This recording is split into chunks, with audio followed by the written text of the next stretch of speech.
Is that on? Oh, it is on. Thank you. Morning, everybody.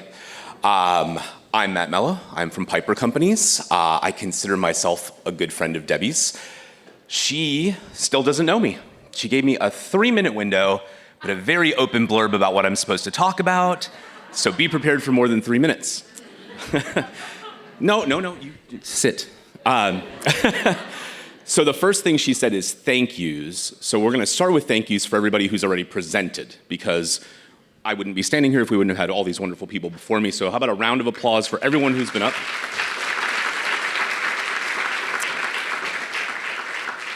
Second thank you for everybody who helped make this possible. Sponsors and people who have helped set this up and everybody who's been involved from A to Z. It's a huge event that takes the whole year to kind of plan. How about a round of applause for everybody involved with the Guild who made it happen?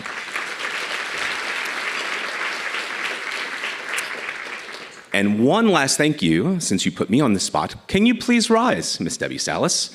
Because the thank you is for all of the work that we know that you put in very thanklessly to make this happen.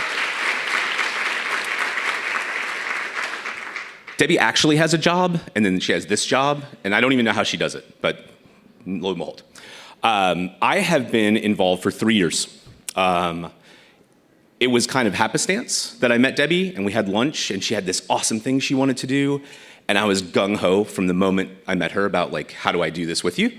It took a little convincing to my corporate people because they didn't understand what in the world we were trying to do, but they've really come around, and thankfully they've given me a lot of birth to do the things that I can do and help out in any way I can for a really good cause. So we are very proud sponsors. I am always happy to be here. And you always give me great liberty to do wonderful things and enjoy all these people. So thank you all for having me. You'll pardon me, I don't normally read off of a phone. I pride myself in that, but Will has a very long bio that is clearly self-written. So I'm gonna just zoom out here for a moment. Will Markow is going to actually do this next section. As you can see, it's an interactive session. That means you're going to participate. If you don't want to participate, the door is right there, and then you can come back later. But we would like you to participate, so please kind of join in. It's the interactive part of the session. Will Markow is actually the Vice President of Applied Research at Lightcast, where he oversees the consulting and research team that is focused on strategic workforce planning, skills-based hiring strategies, and the impact of emerging trends and technologies in the workforce.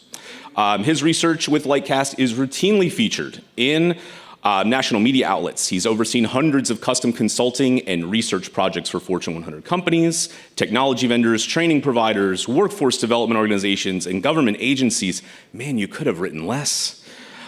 He has also testified before Congress, advised multiple White House administrations on key issues related to the future of work.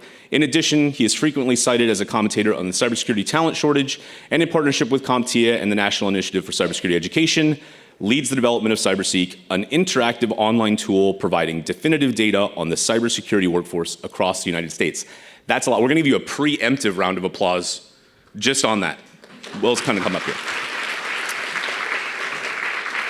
So this little interactive session is a playbook on a skills-based approach to hiring and building an inclusive workplace. So as someone mentioned earlier, right, we have a lot of brain power here. There's a lot of folks who are really intelligent. But we know that we only thrive in places where we feel included and as though that brain power matters. And we only get to those inclusive places if we have a plan to hire a group of diverse people with that brain power who will then feel included. So, without further ado, Will Markow is going to come up here and talk to you about how do we make that happen. Thank you all so much.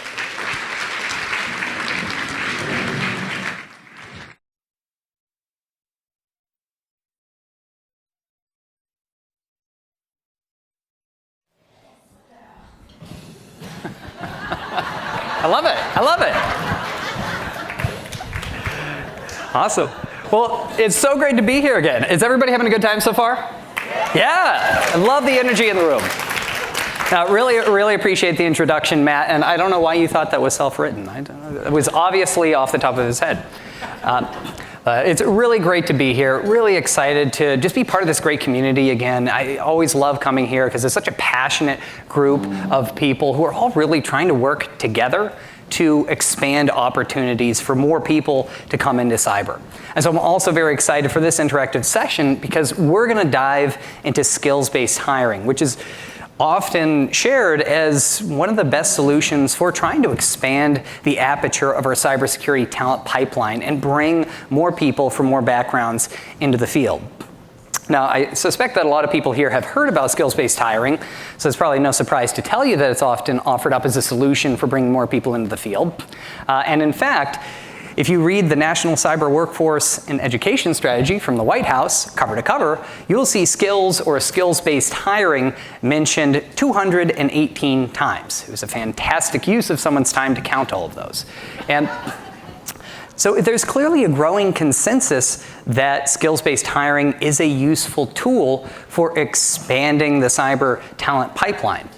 The problem is, you ask 10 different people, what is skills-based hiring, you might get 11 different answers. So there isn't a consensus around what it actually entails and what practical steps organizations and individuals should be taking to leverage skills-based hiring. So clearly we need to demystify skills-based hiring in order to make it a useful tool for many people. Now, if you want to leverage skills and better understand skills-based hiring within the context of cyber, you also need to know something about the skills that are needed within cyber. So that's really where Lightcast has come in over the past decade plus. We try to demystify the cybersecurity workforce by producing reports and other data and information about the skills and the jobs that are truly needed within cyber. But really our work has culminated in the development of a tool called cyberseek.org. If anybody here is unfamiliar with CyberSeek, it's an interactive online portal that's completely free to use. You can go to CyberSeek, learn more about cybersecurity jobs in your community, and explore different career pathways and other resources that can help you if you're trying to enter into and advance within the cybersecurity workforce. CyberSeek is jointly produced between Lightcast, CompTIA, and NICE, and I really want to start the session by sharing some data both from CyberSeek as well as some of our research that underscores why skills-based hiring is needed, especially within cyber. So the first thing that I'll share is that cybersecurity job demand, it's still very strong, and it's still outpacing supply. In the past 12 months, we saw about 470,000 cyber job postings across the United States, and we had about 1.2 million existing cybersecurity workers. Problem is, we also only have about 85% of the cyber talent that employers are demanding. And if you translate that into the absolute talent gap, we would need about 220,000 additional skilled cybersecurity professionals if we're going to close that gap. So clearly, we need to do something to expand the aperture of the cyber talent pipeline and bring more people into the field. Now, another reason, though, that we need skills-based hiring is that most people who are coming into cyber actually came from a different field. And that is good news because it does mean that we're drawing people from different fields. In fact, over 70% of existing cyber workers came from outside of cyber, but that also means that they're going to need to learn new skills. They're going to need to be upskilled and reskilled if they're transitioning from other fields so that they can be as productive as possible when they transition into cyber. This means that we need to have line of sight into the skills that they have and the skills that they need in order to bridge the gap between what they know and what they need to know to be successful cybersecurity practitioners. So this is another reason why we need to have line of sight into what skills people have and what skills they need. Another problem, however, is that that's easier said than done. In cybersecurity, skills evolve very rapidly. In just the past 2 years, we've seen that about a quarter of all skill requirements within cyber have shifted, whether it's a result of new technologies, whether it's a result of new regulations, new frameworks, or just new techniques that people are using within cyber. This is really giving us a moving target if we're trying to train people for careers in cyber. And so this again makes it very important that we proactively identify what skills are both needed today, but also anticipate what skills are going to be needed tomorrow. Now, the last justification I'll give you for skills-based hiring is that it's not just good for individuals, not just good for society more broadly, it's also good for employers and their bottom lines. we find that organizations that take more of a skills-based approach to hiring, especially as it relates to right-sizing their job requirements when they go out and recruit for new cybersecurity workers, on average, they can save significant amounts of money. If you just remove a bachelor's degree requirement, that simple act, on average, we find can save companies around $16,000 per hire and dramatically expand their entry-level candidate pool.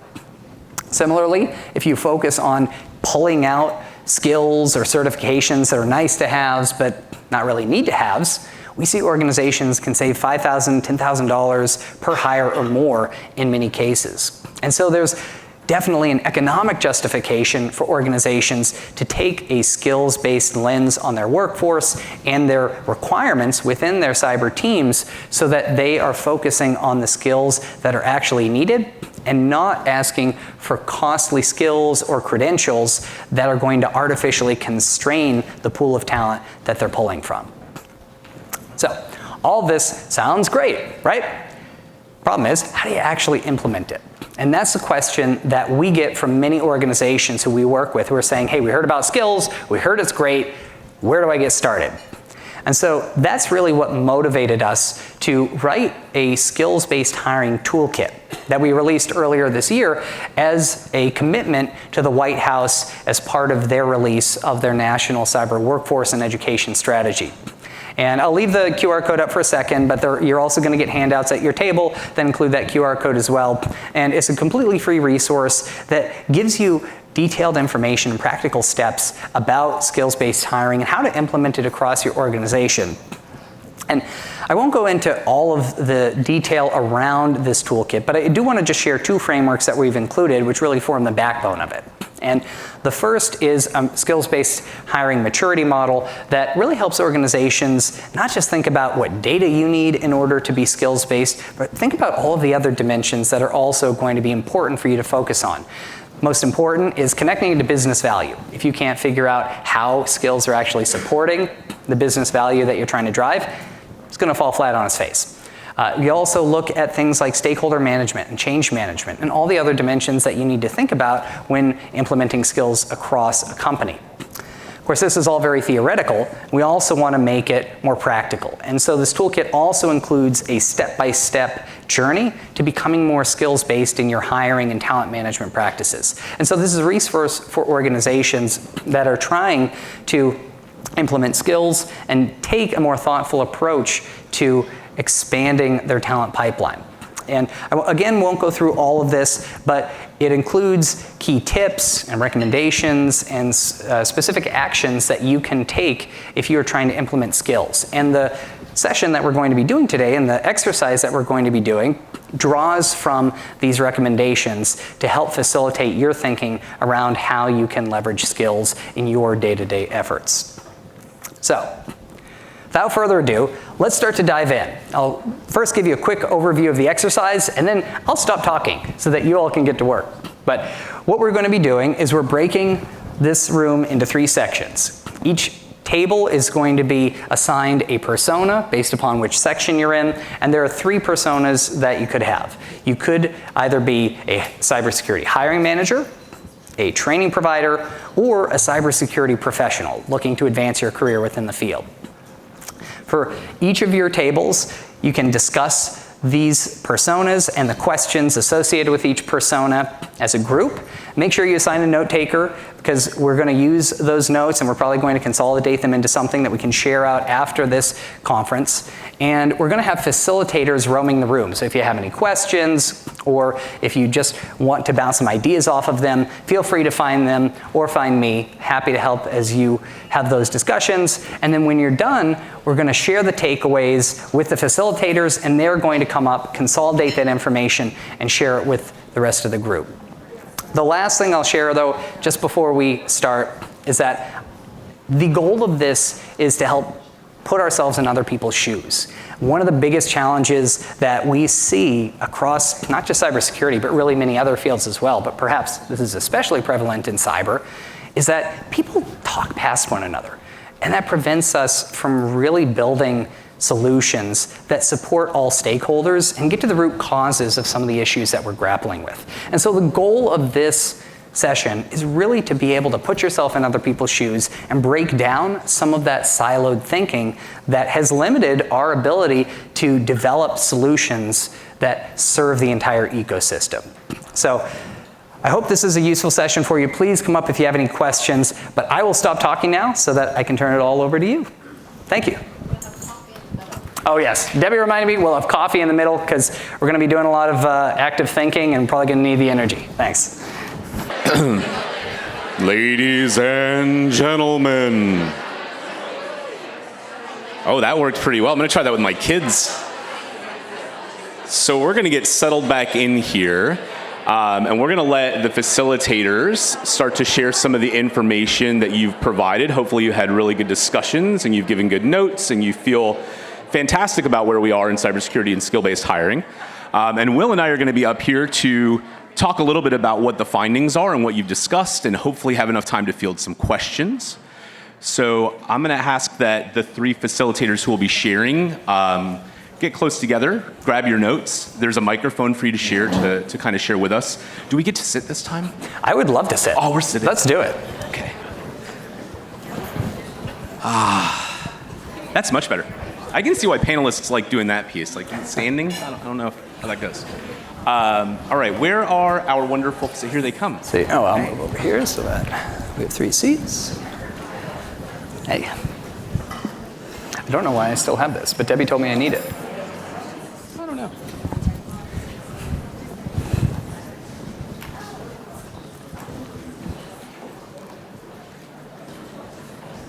Tony, do we have your counterparts? They are. I see one of them. Okay, here she comes. Do you know where?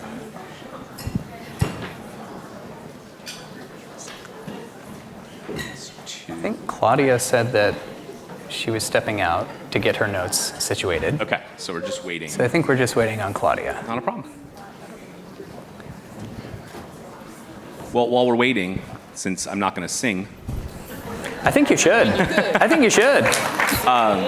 Would anybody like to raise their hand and share a little bit of their experience so far? Who's a newcomer? I need somebody who's never been to this conference before who just wants to stand up and share their thus far experience. Who wants to be brave? Anybody? We just had a thing about saying yes. Come on. There we go. All right.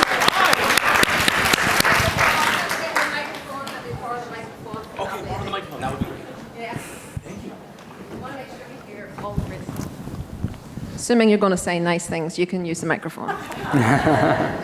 Hello, my name is Emily Boehm, and I am with Virginia Economic Development Partnership, focusing on cybersecurity ecosystem within the Commonwealth and regionally. So excited to be here today. This is my first time attending this event, and I really see a lot of ecosystem development and organic growth in the room. I love the last session, especially when bridging our talent skills gap when it comes to cyber and also for women in cyber. So just really excited to be here today, impressed with the speakers thus far. Thank you, Debbie and team, for putting this on.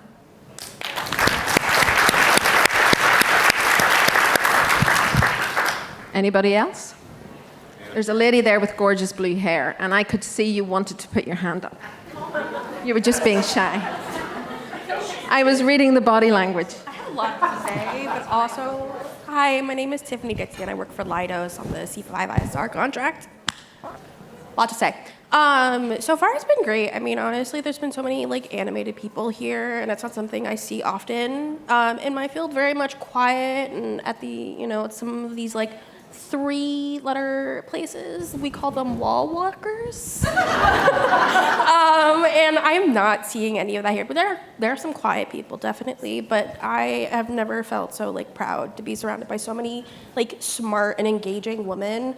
I always love seeing it, and to be surrounded by so many of you guys, it's so much joy, so much joy.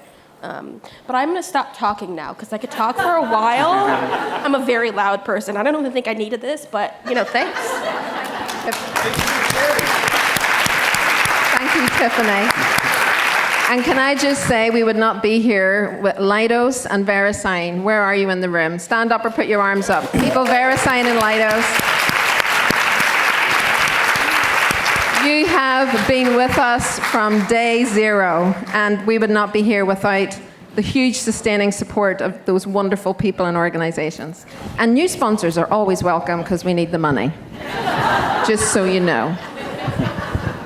And anyone seen Claudia? Otherwise, I'll just go for another person. We have time.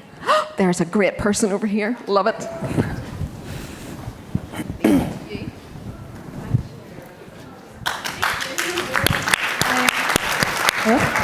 Hi, my name is Shakira. I'm from Booz Allen Hamilton. I have 11 years in cybersecurity in the Navy, Incident Response, Vulnerability Management, and RMF.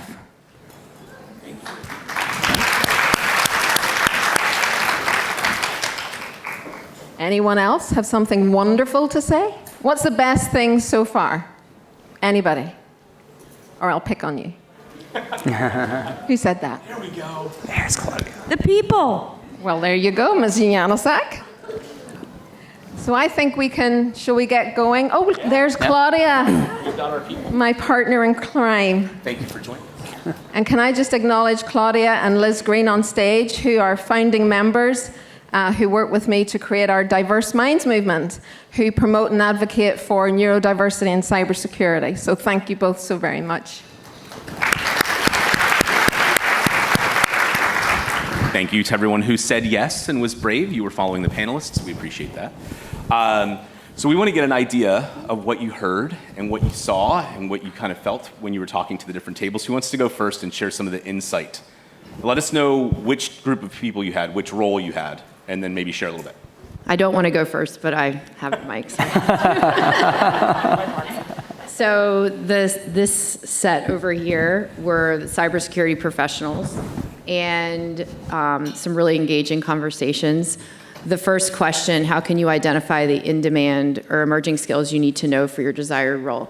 So there was a lot of talk about networking, events, finding a mentor. I loved some of the comments I was hearing, especially, I feel like if we're thinking about college to career students and newer grads, there's not enough time spent in even thinking about what does that look like what is networking, what does that mean, especially if you're kind of intimidated by, well, I don't have experience, what am I supposed to put on LinkedIn, how do I engage, somebody was saying it's okay not to know you know more than you think you do, even if you're just commenting on a post from somebody else, that's great, but I don't think that's often talked about as the idea of you don't have to know everything to connect with people. And then also I heard some great comments around mentoring, which again, I feel like there's not enough conversation on what does that mean, but having a mentor who is superior to you, in their skill set and role to help guide you, but then also lateral to you, and then also somebody who's newer than you are, where you can kind of share resources and help each other. That's not something I had heard before, but I think that's really great recommendation. And then once you've identified in-demand and emerging skills, how can you learn and apply those? So there's a lot of great training resources out there like LinkedIn Learning, people even talking about YouTube, obviously certs and workshops, using AI to summarize known materials, using AI to help you with a lot of things is helpful, like resume, cover letter, production, so on. Let's see if there's anything else. ICS Squared offers free resources. That's another one. What are some challenges that you may face when applying to new jobs, and how can you effectively communicate your skills? I mean, this is brought up time and time again, but this disconnect between maybe what HR is seeking versus hiring managers. How do you even get in the room to talk to somebody? I know of a lot of individuals, and the comments here were if you're just applying through Indeed, that's kind of like a black hole. So it really is, somebody was saying it's the how that matters, not necessarily the what you know, but the challenge there is that if you're only going off of applying through recruitment sites, then you are really judged on the what, which is experience in technical certs, so on. So then the real edge is getting your foot in the door with making connections, but that in itself can be very intimidating. So I see that as a big gap. Or a challenge that needs to be worked through. What actions can you take within your existing company to advocate for resources or career development? Somebody was saying, There was an individual at their company who wanted to do something different and basically pushed internally to help design their own role to move into it, which is great, but also not all that easy at times. Documenting a standard operating procedure for new hires. How can someone learn to fill my position over time? Even coming up with different types of trainings to prove your value in a different position, such as like security awareness training. Sending teams to conferences so they can come back and teach the organization. Yeah, it looks like I'm certainly missing a lot of good information, but that's kind of a summary. So I want to share a couple of, we had some good PSAs earlier. I'm going to share some PSAs and I'm going to let Will dig into like some of those answers.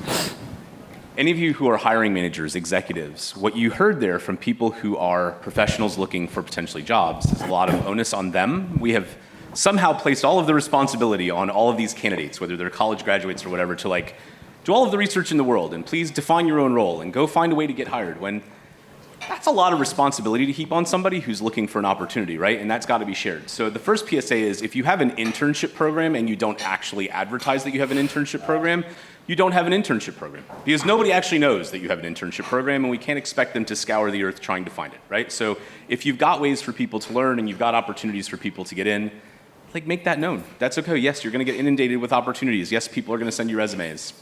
That's okay. It just means you can give some people some opportunities. So that's first. If you're a person, like the people discussing this, and you're a professional looking for other jobs, cybersecurity, maybe more than anything I've ever encountered in my life, loves learners, right? Like, we want people who kind of take the bull by the horns and want to learn new skills and want to upskill ourselves. And so when you see a job description and you go, I don't know if I fit that. I don't know if I have all those right skills. Go on LinkedIn, go somewhere, find out who works on that team, and just shoot them a message or 10 messages and say, hey, I'm not sure if I fit this, but like, what do you look for? Because if I don't fit it now, in a year or two, I would like to know that I learned the things that are necessary to get a job with wherever you are, right? You're demonstrating that you have an aptitude and a willingness to learn. You're demonstrating that you'd really like to work for that company, but don't be afraid to reach out, and don't do it to HR and don't do it to TA. No offense if any of you are in the room. But like, you want to know the skills that that team definitively wants on that team and what they value in the workplace. And if you do that for a couple of companies, you will start to see some trends in your career path. What are these things that multiple companies want out of me to get this next step? What are the things I will need to do in order to get hired later on down the road? And so that part, I think, is fair to ask of people. But I do think as executives and hiring managers, we need to take some onus on ourselves and go, okay, how can we make this a little easier? Why are we making people work so hard just to get an interview or an opportunity to discuss a job, right? You've got a lot of thoughts on these folks who are trying to get jobs, so share. Yes, I love all those comments. I think that one of the things that you mentioned that I really want to double click on is networking. That is probably the skill that I leverage the most in my day-to-day now, and it was the skill that I was taught the least. And I think that is true for many people, and I love that it was called out, because that's really how you share ideas, that's how you learn, that's how you get to know people who A, can help you in your career, but also B, can help you develop new skill sets yourself. So I really think that's an underemphasized skill that we should be teaching people. How do you really make connections? It's about relationship building. And I think that can kind of be the foundational skill from which many other beneficial skills can be learned. And I also think that what you were describing around the onus being placed upon the individual to really take the reins of their career journey is an astute point, because many companies, they're going to benefit too from people learning new skills. And why not give your people the resources that they need to learn the skills that are going to be most valuable to your company? And if you work at a company that offers that, great. I would say, ask your manager, ask your HR team, ask whoever you can what resources are already available. You might learn about some resources that didn't exist because they were just sitting on a shelf collecting dust. Or at the very least, you might force them to think about something they hadn't thought about. Maybe the reason you don't have the resources is because no one asked and they just hadn't thought of it. So I do think it benefits to be a little pushy in those conversations, to let your employer know what you need and what you want, so that they can start thinking about that, because if they don't, then if they can read between the lines, you're not going to be their employee much longer. Great points. I think we negotiate everything, right? When we take a new job, we want compensation, we want PTO. Don't be shy, negotiate some training. I want to take a SANS course. I want to take a different certification. Get that money in your budget, right? Like make sure that they... That's right, they want to come to United Women in Cyber. I need a day of PTO, I need $100 so I can get there and back, and I want to have a good time. But don't be afraid, right, to go get that and ask for that because that's important. The other piece is, if you want to be a mentor and you think there needs to be a training program, you kind of have to see the way and be the way. So like when you get into that position where you could mentor, don't be the person who didn't mentor you. Like go say, I want to lead and mentor. But we're going to go to Tony because we're going to cut out of time because I talk too much. That was great talking. Don't worry about talking too much. So I'm just going to jump into a couple of these since we're tight on time. So the first question, persona cyber hiring manager, and I am one, so it's not really a persona, but I'm going to read the answers that the groups had. So how might a skills-based approach to hiring and growing your workforce benefit you and your team, and how might it benefit other stakeholders across the organization? So having a wider option of candidates, kind of opening up that aperture. So looking at reducing those artificial barriers, or what we're calling them, to entry. So maybe degree requirements, things like that. Really looking at those positions, understanding, do you need those things for those people to be successful in those roles? So when you're really looking at that skills based, I'll do a shameless plug for NICE because Rodney Peterson would be very happy if I did. And for the NICE cybersecurity framework is a good way for you to utilize, hey, what are those knowledge, skills, and abilities we need actually to fill these roles? Also, just kind of diversifying the backgrounds. We heard that a lot today. Most people don't start out in traditional tech backgrounds. So how do we diversify those backgrounds and understand that a psychology background, behavioral science, whatever those things are, they are all beneficial to the overall cybersecurity community. And then I'll read another question that I feel like got a lot of responses. So how can you identify the skills that are most important for your team to know both today and in the future? So understanding the issues, both internal and external, that your organization is facing and may face. Look at the business strategy for hiring the future pipeline and not just what your current needs are. I think a lot of times we just kind of look at the fires we have to put out today and we don't look at what are some of the things that are up and coming. And then understand where you have gaps and challenges and kind of baseline those skill sets for your team. So again, when Tony leaves her position, this is not an announcement, I'm not leaving when Tony leaves her position though, you don't want to necessarily fill it with another Tony. You want to know what skills you actually need. You don't need someone with my personality or my skill sets. You may have a whole different host of skill sets that you may need. So just really looking at that and making sure you're aligning it. Well, any thoughts there? Because there's some good stuff to unpack. Yeah, and I'll do something that's difficult for me and try not to be verbose since we don't have too much time. But I think that many employers and hiring managers, especially in cyber, they come from a very good place. They want to bring in people from as many backgrounds as possible. They want to fill their jobs however they can. They're not too worried about the credentials. I think inherently most cybersecurity managers, whether they call it this or not, take a skills-based approach. I think that one of the biggest challenges we see, though, is actually within organizations, they become big, bureaucratic. You have to work with HR, you have to work with other teams, and that's often where you start to see the challenges of a skills-based approach to hiring. Concrete example. One time there was this big organization I was talking to, and they had worked with a local community college to try to build a program. It was a years-long initiative. They brought in people to help develop the curriculum tailored to what they were looking for in their teams. And then they started producing graduates. Not one of them even got an interview. And the problem was somebody in HR forgot to flip a switch in their ATS that said, oh yes, accept people who don't have a bachelor's degree. So hiring managers didn't even see those people who were coming from the program that they had helped design. And that's a very common challenge that we see among many companies. So I think the stakeholder management piece of becoming skills-based is an important one to focus on as well. I agree. The other thing is I think doesn't get talked about enough. None of this is malicious, I don't think, right? Like I don't think anybody set out to go, oh, we're not going to hire these people, or we're going to make it super difficult to get anybody in cybersecurity or any interest. Like that isn't what anybody set out to do. What we've done is become really bureaucratic and bloated and created these kind of backstops that go, oh, I can't actually get anything done because there's like 75 people involved, and getting all of them to do things at the same time becomes really difficult. And so we've got to kind of start to unpack that one step at a time. Claudia, you had the third group. Can you share with us what they said? Yep. First of all, shout out to that group. You did an amazing job, and thanks for speaking first so that my heart can slow down a bit. Okay, so the first question was around tracking and anticipating the most important skills.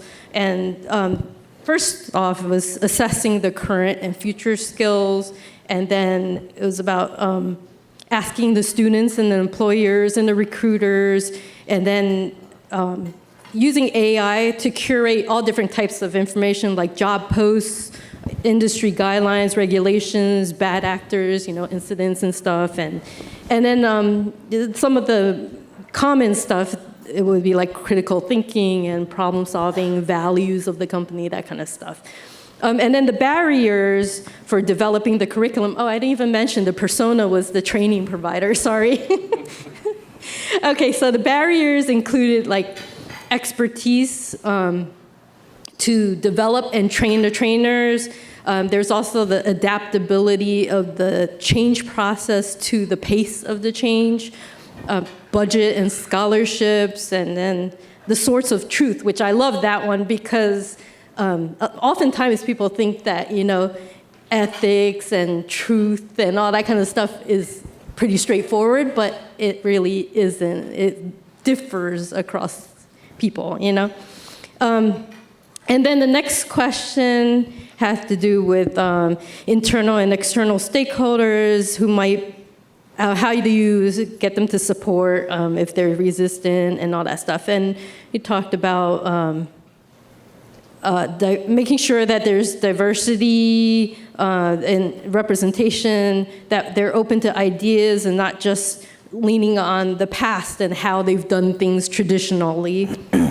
The next item was about how do you engage employers in this whole process? And first you have to explain the impact, There's plenty of intent in the corporate world. We need to focus on the impact and what will happen if you don't do that, and then what's the value that it adds, if you invest in your pipeline and stuff. And then internships, career fairs, explaining the different types of roles that are available. And then the last question had to do with actions that can be taken to support the students. And there were ideas like hackathons, capture the flag, girls in cyber, and then like scout patches or badges, make gamifying things. And then there's also, get an early start on the clearance process, which is great. 1, 2, and then accessible training. I love that one, being in the DIA space and neurodiversity and stuff. Accessible training to include like infographics, a phased approach to the training, showing the students how to develop a portfolio, providing mentors to explain it, and that's like all different ways to reach the students who learn in different ways. Fantastic. Will, any thoughts as we kind of go to wrap up? Yeah, I do want to hone in on the employer engagement aspect, because I think that's really critical for a lot of training providers to focus on, but is sometimes put on the back burner at many academic institutions.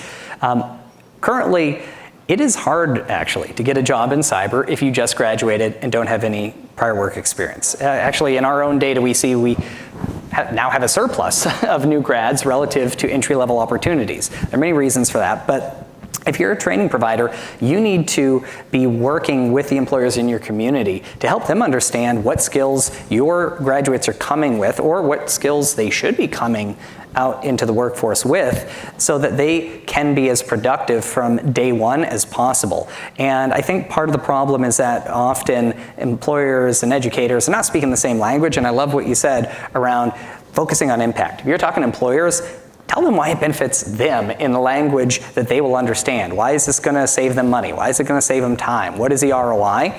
And similarly, if you're an employer, be proactive in reaching out to educational institutions and talk to them about what you need and how you can be better partners in helping to grow the cybersecurity workforce in your communities. Thank you, really.